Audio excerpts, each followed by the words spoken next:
Amoral protagonists, anti-heroes, douche wagons, no matter what they do, be it having countless affairs, covering up drug-fueled escapades while preaching the love of God, just plain being Roman Roy, or poisoning small children, they are the straight-up bad people that we cheer on despite knowing that, yeah, if we met them in real life, we'd toss them off a cliff like Walter White disposing of a pizza. But why? Why do we love characters, especially on TV, who border on being totally evil? Or worse, sometimes even are evil. As another season of Succession came to a close recently, I found myself inundated with tweets from the goody two-shoes of the world asking why anyone would watch a show about an ensemble of characters who are, to put it simply, everything wrong with corporate media. I realize, okay, I get it. I know. That got me thinking, not whether I should love them, total conhead right here, but rather how to respond to those who question that love. And Succession is a great place to start. Spoilers, by the way, for like every show on this list. Succession is, as I mentioned, an ensemble piece focused on the Roys, a thinly veiled satire of the Murdoch family, as well as other big media families like the Redstones, and focuses on the conniving children of Brian Cox's Logan Roy. The ongoing high society scumbaggery of Kendall, Shiv, Roman, and future president of these here United States, Connor, is riveting television. Critics and fans alike can't get enough, and we're all eagerly awaiting the fourth season after that humdinger of a finale just a few weeks ago. A finale that had us feeling pretty bad for characters who are, well, real shitheads. How can we salvage this? For me, the biggest shock, outside of Logan's intense Shiv impression, because I mean the supermajority rip, was seeing Roman completely devastated when his sorta kinda not really, but also maybe love interest Jerry showed him what it means to be truly cold-hearted. How does it serve my interests? You can actually pinpoint the second when his heart rips in half. And now. Bro, ouch. My heart, poor Roman, my sweet baby. Look at those eyes. Oh. But hold up. Just a few episodes before, during Kendall's big depressing birthday bash, it's made pretty clear that Roman is, What? terrible. Yeah, dude had, or at least consented to have, Kendall's children followed as a means of applying pressure on Logan's most vengeful son. At that moment, it really felt like everyone would just turn on Roman, but as is often the case with Succession, it just wasn't that simple. Instead, the three banded together against their father in the big finale and got f***ed. In that moment, with all three at their lowest, yet after a full season of presenting their cases for worst person ever, we the audience were made keenly aware that actually, we love these people. They're awful, and honestly, Logan is objectively right to get rid of them, even if it's his own piss-poor parenting that got them there. They suck at their jobs. But seeing them come together for their own good, only to be shot right on down by Hannibal Lecter over here, is nothing if not soul-crushing. Then there's Southern Fried Succession, aka The Righteous Gemstones, a show that's shot in my hometown, and yes, that's very distracting. Much like in Succession, we're presented with an ensemble of rich entitled siblings and their powerful father, whose power they yearn for. Unlike Succession's Logan, Eli Gemstone is not the most despicable father in the world, but he ain't great. And as the new season plays out, it's becoming increasingly obvious that the apple doesn't fall far from the tree. Although damn, these kids are hella dumb. Unlike Succession, the Gemstone children are more outwardly despicable, where someone like Shiv might be able to convince one or two people that she knows what she's doing. There's no chance anyone's going to take Judy seriously. Guess what? I'm not a little girl anymore. I'm a woman. Yeah, I know. You're almost 40 years old. And heck, Jesse's a classic Danny McBride performance, as in, he's a real turd. There's no Shakespearean fall from grace like Kendall, just a bunch of buffoons attempting to prove themselves to daddy. Breaking Bad is about a father who is seemingly trying to do what's right for his family by getting into the meth business so he can provide for said family after he's died of cancer. Unfortunately, that's not really what's going on up in that shiny noggin of his, and it's eventually revealed that this is less about being a good dad, hell, he ruins just about every life he touches, but rather regaining the glory that he missed out on as a younger man. Instead of getting the Nobel Prize or founding a big company and getting crazy rich, he wound up a high school chemistry teacher surrounded by family and friends who see him as little more than your standard issue loser dad. Vis-a-vis, when it turns out he's actually really good at cooking up drugs, suddenly he enters a world where he can be in control. And the whole time, we're rooting for him. And yes, I am getting to a point here, but let's look at a few more shows first. Mad Men, a show set in the 1960s and exploring the world of ad agencies, is one of those programs that, like Succession, continually promises explosive moments, only for the big dramatic beats to be pretty humdrum to an outsider looking in.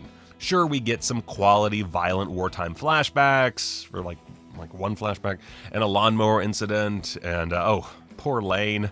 But overall, the show continually impressed us by creating big emotional beats out of junk like Don Draper monologuing his way through an ad pitch several times. But more importantly for this video, Don Draper was a massive asshole. In addition to being a drunken philanderer, putting him in line with most of the characters on the show, Don Draper isn't even his real name. We learn very early on that he actually stole the identity of another soldier during the Korean War, and it turns out that his real self, Dick Whitman, was a cowardly loser with dreams of something better, and when presented with the opportunity, took it. And you know what? His story was captivating, and we tuned in every episode desperate to see if he and his fellow admin and women would land that big Hershey contract, or getting good with Jaguar, or Heineken, or Kodak, whatever. We just wanted to see these characters succeed, or at least we enjoyed the feeling of being in their shoes and yearning for that success. The Sopranos was a show in the same vein, in so much as the central character is already a pretty big deal when we first meet him, and over the course of the show, dealt with various immoral challenges, including, of course, those that come with cheating on your wife and constantly yearning for your psychiatrist. Like Don Draper, Tony Soprano has a lot of baggage that he's reticent to lay out for his family and friends, instead putting on a bit of a show to get around that. He's also a murderer, a thief, and well, he's Tony Soprano. I don't need to explain to you why he's kind of a turd, morally speaking. Similarly, Boardwalk Empire's Nucky Thompson, as well as his fellow mobsters and criminals like Chalky White, Richard Harrow, and even cop-turned-criminal Nelson Van Alden, all commanded a lot of audience intrigue over the course of 5 stellar seasons. Again, we were taken in by characters who perhaps had their own version of honor to lead them, but at the end of the day, were all pretty terrible people. Of course, with this one, it is worth noting that the audience has the additional weight of prohibition being, a dumb and pointless act of government. But still, these are murderers and criminals with or without that stipulation. Hannibal, a show that, contrary to what my brethren on the article side of things might say, is both very funny and borderline flawless as a TV show, is ostensibly about Will Graham's attempts at taking down our titular serial-killing cannibal man. But let's be honest here, we were all rooting for them to work things out and be total bros, or, whatever. Nothing here is vegetarian. Now, I could bring up The Wire, a show also built on feeling really bad when criminals go down, but there's a lot of crime shows on this list, so how about Seinfeld? There's a great example. No murder involved. It was a show that lasted nearly a decade on air, all about run-of-the-mill bad people interacting and having conversations about stuff that really doesn't matter. They're jerks to each other, coming up with hackneyed schemes and gripes, all as a means of answering the question, how exactly does a comedian like Jerry Seinfeld get his material? That was the whole show for like 9 seasons, and while none of them reach the depths of evil that I've gone over so far, they are innately immoral and tend to have a negative effect on those around them. They are people you wouldn't want to hang out with in real life. But on TV, wow, they're your best friends. And I could go on and on. Dexter, Game of Thrones, Oz, House of Cards, if we're looking at it in a vacuum, The Office, The Americans, Eastbound and Down, Hannibal, The Shield, Fargo, Fawlty Towers, Downton Abbey maybe, I don't know, I've never seen the show. Programs that follow bad guys. Now, I could have definitely included some movies in here, and there's no shortage of films following bad dudes and dudettes whom we sympathize with. Michael Corleone's arc in the Godfather trilogy is epic, captivating, and tragic. Basically, any mob movie works that way. Just look at all of Martin Scorsese's filmography, according to Marvel Twitter. And films like, say, American Psycho often receive criticism from those who think people want to be like Patrick Bateman. And sure enough, if you look through enough forums, you'll find horror fans who idolize everyone's favorite pathetic Pearson Pierce employee. However, I think that the love of baddies in TV is interesting because it's more than a 2-hour love affair. We're invested for years with these characters. They turn into members of our extended family. But why? Why do we love bad people in our media?